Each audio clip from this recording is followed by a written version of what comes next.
Hello beginner drivers, this is Mr. Van, and today is going to be the last video for the third week, which means today we're basically going to practice everything that we learned in this cycle. So ever since the first week till now, we're going to practice everything. We're going to go over our physical and mental goal mainly for this month, but I might talk about the other months really quickly.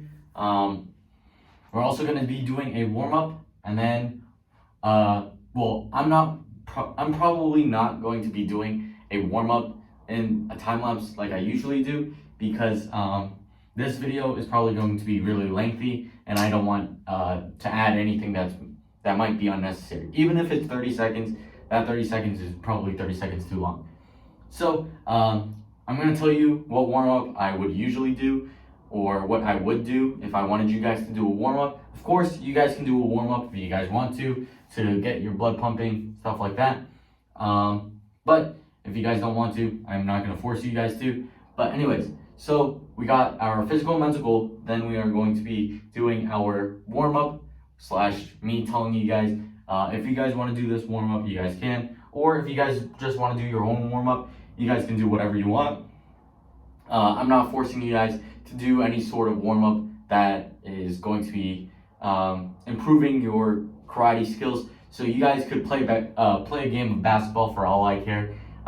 It doesn't matter to me. As long as you get your blood pumping, you start sweating a little bit, and you breathe heavier, that's perfectly fine. That's exercise, that's a warm-up.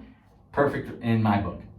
Anyways, so after that, we are going to be doing our form and our idle line trouble. Mainly our idle line trouble, because I didn't give you any details on the second half, and but we will still be doing our form, so that these details that I've been telling you guys for the past month, they will stick to you guys, so that on Monday when it's stripe test, or on Thursday when you guys are doing graduation videos, you guys will be able to stick that in your mind, so that if you guys are recording a video, you guys will be able to use these details to A, make it look good, and B, it will help you guys improve your technique, so that if you guys need to use it in a defense sort of way, you guys can use it. So with all that out of the way, now I'm going to talk about our physical and mental goal, which is focus and black belt excellence for this month. So focus, what does focus mean? Focus is basically being able to concentrate on something at any point in time. And that was basically what we learned in the first week. The second week, we basically learned about picturing an image and being able to concentrate on that image so that it helps you. But now we're also going to be talking about concentrating on one thing at a time, so that you guys are able to focus better. So if I am trying to concentrate on what I'm eating for lunch, or I'll give you an example of what I did today. So what I usually do is I try and concentrate on one or two things at a time, so that I'm focused on both of them, but it's also not overwhelming. So sure, I could be more focused, but at the same time, it's not making my progress any less. So you guys can use this for an example of one thing I'm doing at a time, or two things that I'm doing at the same time. But three things, it might get a little confusing. So earlier today, I was making a sandwich. When I make my sandwich, I like to toast my bread. I like to cook the meat that I'm putting in my sandwich, stuff like that. So it was an egg and cheese sandwich, and I put a little ham in it. So I'm on the stove and I'm cooking my eggs, and I put my ham on top of my sandwich, and I'm cooking it. So I'm concentrating on my cooking. But let's say it's a different day. Let's say it's a Friday and my mom is babysitting kids. So now I'm trying to focus on three things at a time. I'm trying to focus on the eggs cooking. I'm trying to focus on how much meat I want to put on my sandwich. I'm also focusing on the kids, making sure that they're not bumping into anyone, or they're not doing anything bad that my mom is too busy to look after. So there's a lot of things that I could do to help my mom, but it's also hard to concentrate on all of those things at the same time. So it's kind of chaotic. So instead, I want to focus on two things. Maybe instead of focusing on cooking my eggs, maybe I can do that later and just make a ham and cheese sandwich so I can watch after the kids. And then after I do that, maybe I can make an egg and cheese sandwich when my mom's not busy and she can watch the kids. So it's about balancing your concentration. So something you might be doing is something like watching TV and doing your homework. That's not really a good mix. If you're watching TV, you're concentrating on your TV, but at the same time, you're trying to do your homework. So it's not really good to balance that, because I'm gonna get distracted from watching TV and I'm not gonna understand my homework. But if I'm doing my homework, I'm not really gonna understand the show that I'm watching. So concentrating on one thing in that situation is good. I'm trying to concentrate on my homework and not the TV show, because if I do, then I won't really focus on either one. And in my situation where I'm cooking and watching after kids, if I'm not paying attention to what I'm cooking, I might burn the house down. But if I'm concentrating on what I'm cooking, I'm not paying attention to the kids, and the kids might get hurt. So there's a balance of things that I might want to focus on. So I might want to focus on one thing before another thing. And that's what focus is. It's basically focusing and concentrating on one thing so that you can get it done more efficiently. So I just used a lot of words to explain that, and I gave you a huge story that probably wasn't the best, but I'm gonna try and shorten it now so that you guys will understand it. So like I said, concentrating on one thing at a time will make something more easy, or it will help you make it better or something like that. So for the cooking example, if I focus only on cooking and not the kids, then I will have a better sandwich, because I'm not gonna overcook the eggs, or I'm not gonna put too many eggs or get a shell in my eggs or something like that. But if I'm focusing on the kids and the eggs, then I'm probably gonna overcook my eggs, or I'm gonna put too much butter or whatever. So that's an example of concentrating on too much at one time. Now, that was a long explanation for focus. So I'm gonna try and put Black Belt Excellence really short and really easy to understand. So Black Belt Excellence, what is it? It's basically having the attributes of a black belt. So first week, we talked about physical stuff. We talked about how they have to know how to do a punch. They have to know how to do a front kick. They have to know how to do a chop. All this sort of stuff. Now, after that, we talked about how they also have other stuff other than just karate. So black belt has to have self-discipline and learn how to focus on themselves and concentrate on what they have to do without being told to, so that they can be more dependent on themselves and not other people. They also have to know respect, because if you guys don't respect someone, they will obviously not be treated well and they won't feel nice. As well as if you guys don't respect someone, they might surprise you in some sort of way. And in this karate aspect, you can think about, if you disrespect someone, then A, they might be better than you and they won't really want to teach you, or B, if they're trying to hurt you in some way and you don't respect them at all, then they will surprise you in the fact that they're better than you, and actually you won't be able to defend yourself in a fight scenario. Sorry, I said that really weird for a second. So there's physical aspects like punching and kicking and all that for a black belt, but there's also that mindset that we talked about. But our mindset isn't the only thing. No, karate isn't the only thing that we use our mindset for. We use it for a lot of things. Obviously, you guys know that I'm a black belt, and I use my black belt like mindset for everything that I do. So obviously, I want to learn. I want to learn as much as I can. I want to learn how to play the guitar. I want to learn how to code. I want to learn how to do all this sort of stuff.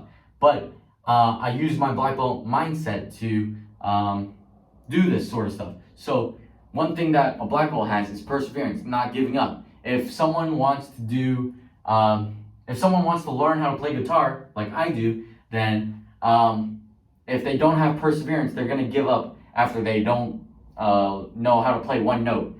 But if you have that black belt mindset, you guys are gonna try and try again until you get that note. There's also respect. If you guys don't respect your guitar, or if you don't respect your teacher, or if you don't respect all this other stuff, you might break your guitar. You might make your teacher not want to teach you. If you don't respect yourself, you're not going to believe in yourself, and you're not going to be able to learn this guitar note or whatever.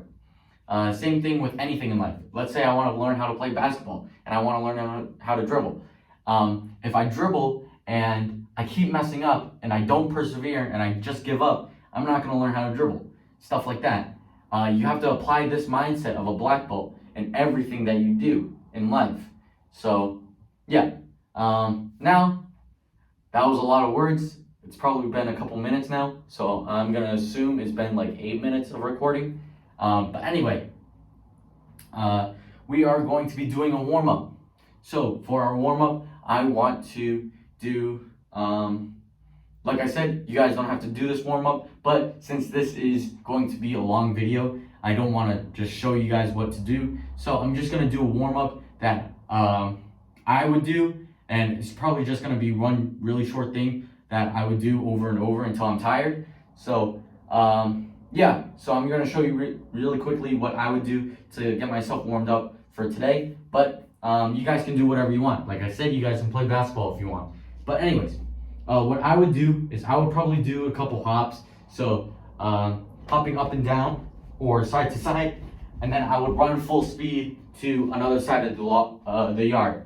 Obviously, if you guys have a lot of room and it's nice outside, go outside and run around in your yard. So what I would do is I would probably hop 1, 2, 3, and then sprint as fast as I can in my backyard, and then turn around, do 3 hops, 1, 2, 3, sprint as fast as I can, and then keep on doing that until I'm gasping for air.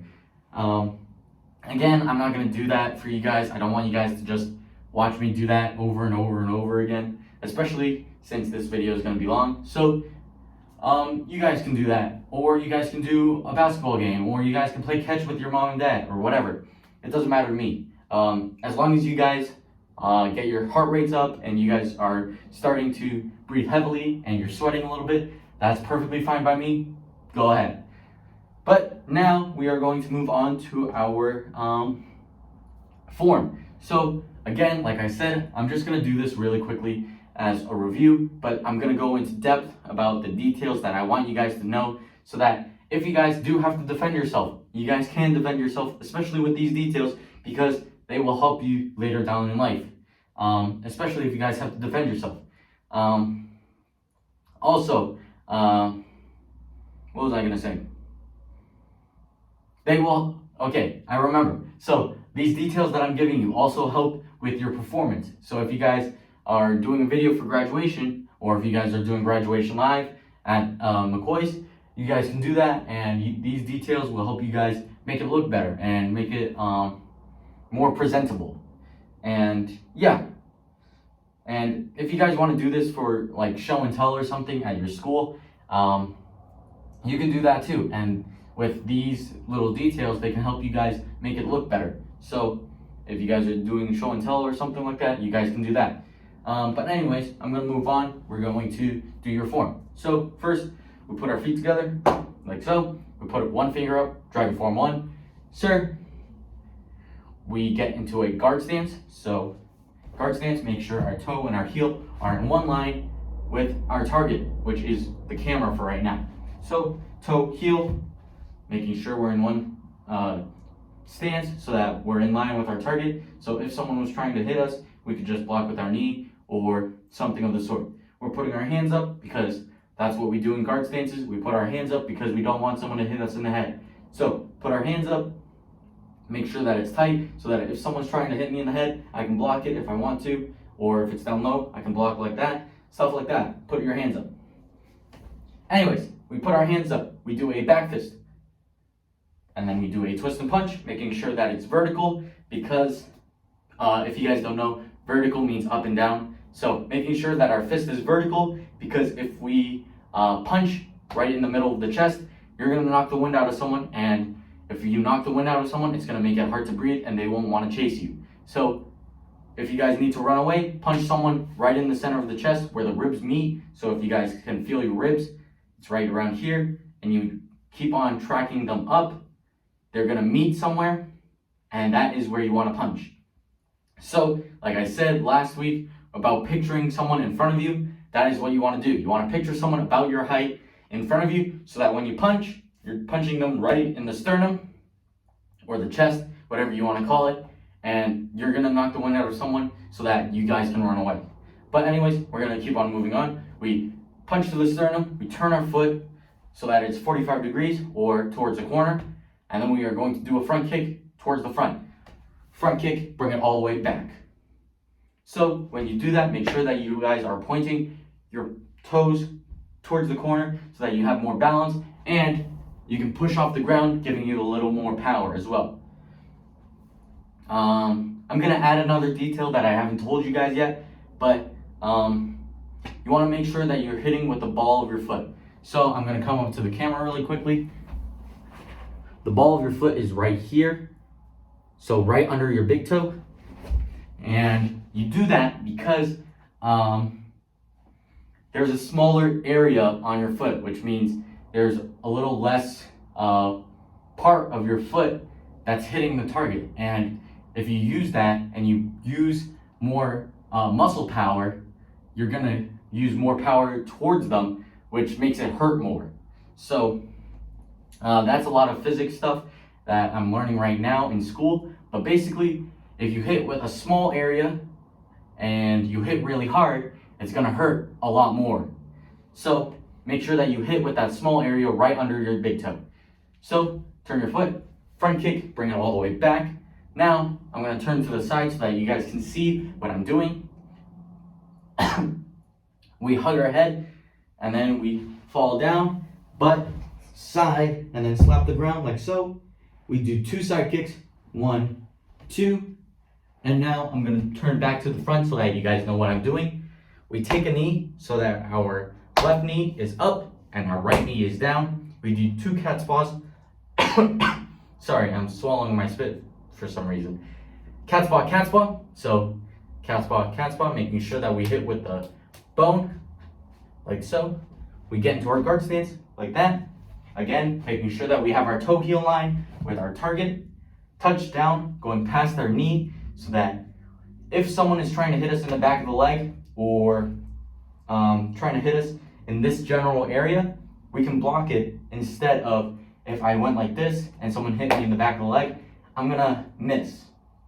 So make sure it goes past your leg, like so. After that, we do 2 punches, again, making sure that they're vertical and towards the chest because of the reasons that I told you earlier. So 2 punches like that, we put our hand up here and we chop towards the neck, making sure that we're hitting with this part. Again, make sure that you're picturing someone in front of you about the same size as you, so that if you guys hit that, they're gonna flinch up and you can run away and get away from them. So that is your form. The main details that I want you guys to focus on, even if you guys don't remember all of it, that's okay. I've been doing karate since probably I was 9. I'm turning 18 in October. So I've been doing this for probably 9 years. It's okay. I learned these details over a long period of time. You guys are way younger than me. You guys have a lot of time to remember this stuff. So you guys don't have to cram all of that stuff in your mind right now. You guys can take your time, learn 1 or 2 things at a time, and then learn 2 more things in another year, or 2 more things after that. It's not gonna come to you guys very quickly, but over time, you guys are gonna learn it, and you guys can learn these details, and then add on to it. But the main details that I want you guys to know right now, if you only have to remember two, the two big ones that I want you guys to remember is make sure that you point your toes towards the corner, because when you guys do that, number one, it keeps you safe, because if I don't turn my toes, I'm gonna kick and then I'm gonna lean forward and break my knee. So that's number one. You don't wanna do that, because if you do that, if someone's trying to hurt you, then you're gonna break your knee and you're not gonna be able to run away. So make sure you turn your toes so that you have that balance. Also, it gives you a lot more power when you guys kick. So make sure you point your toes towards the corner. Second thing, make sure that you tuck your chin when you guys fall, because if you guys fall and you don't tuck your chin, you're gonna bounce your head off the ground and you're probably gonna go to sleep for a long time. So you don't want that to happen, because then the person that's trying to hurt you can grab you and take you wherever they want to. You don't want that to happen. You want to tuck your chin so that your head doesn't bounce off the ground and you can just run away if they're trying to get you. So that's the two biggest ones. If you guys want to learn a third one, the third one is definitely going to be punching vertically, which means up and down, so that you can knock the wind out of someone and then run away safely. So that is your form. Now I am going to give you details about your self-defense, or your I don't want any trouble, whatever you want to call it. So your I don't want any trouble, you put your feet together, you say I don't want any trouble, and then you get into your same guard stance that we did before. So, like so. Putting our hands up, we put our toe heel line, just like that.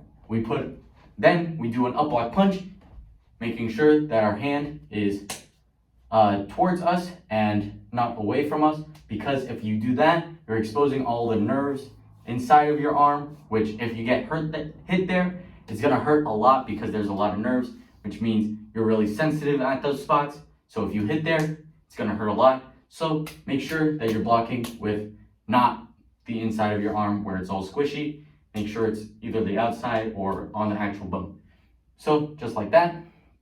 Now we're gonna do a punch. Same thing like I told you before. Make sure it's vertical, because then it fits right into the solar plexus, which knocks the wind out of someone, making it hard to breathe and chase after you. So a block punch, we do a front kick. Same detail that I told you before. Make sure that you point your toes towards that corner, because if you guys don't, you're gonna break your knee. Now we're gonna do one more thing, which is an up block chop. Yeah. So up block chop, making sure that our hand is open, making sure that we're not blocking with our fingers and not hitting with our fingers. This is a new detail, and I'm gonna go a little slow with this detail, because if you guys hit with your fingers, you're gonna break your fingers, and if you guys are blocking with your fingers, you're gonna break your fingers. So if you guys are blocking with your left hand and you're a lefty and you block with your fingers, you guys are going to break your fingers and you're not going to be able to write down anything. And same thing with your chop. If you chop with your hand and you're writing with that same hand, then you won't be able to write anything for a long time. So make sure that you're hitting with the bone, like I said to in the last thing. So same detail. So make sure that you block with that bone, not exposing these nerves, because if you get hit in the nerves, you guys are gonna feel it really bad and it's gonna hurt really bad. Same thing with the chop. Make sure that you're hitting with the bone, like I said in the last one. Like I said, for your form, you wanna hit with the bone, because if you hit the neck and you hit really hard, they're gonna flinch up and they're not gonna wanna chase you. So a block chop, and then we do a front kick like that. Same detail as I said before, same reasons, all that sort of stuff. So yeah, if I have to give you details for this one, it's probably going to be the same details that I told you before. Making sure that you point your toes towards the corner so that you guys don't break your leg and you guys can still run away if you have to. Obviously, there's no break fall for this I don't want any trouble, so I can't give you that detail, but that is a really big detail for your form, so make sure that you have that for your form. But for your I don't want any trouble, the details that I would give you, the two biggest ones, if you guys have to focus on only two, you guys can focus on pointing your toes towards a corner so that you guys don't break your leg, and making sure that you chop with the bone, or if you're blocking, making sure that you're blocking with the bone, or not the nerves, making sure that it's not the nerves, because if you hit the nerves, your arm might go numb and you can't defend yourself. And if you hit with your fingers when you do a chop, you're gonna break your fingers and you can't hold on to anything, and you're not gonna be able to use that hand for a while. So make sure that you're safe, make sure that you guys aren't breaking anything, make sure that you're actually hitting with the right spot. And I think that's all I've got for you guys today, and I will see you guys next time. Bye.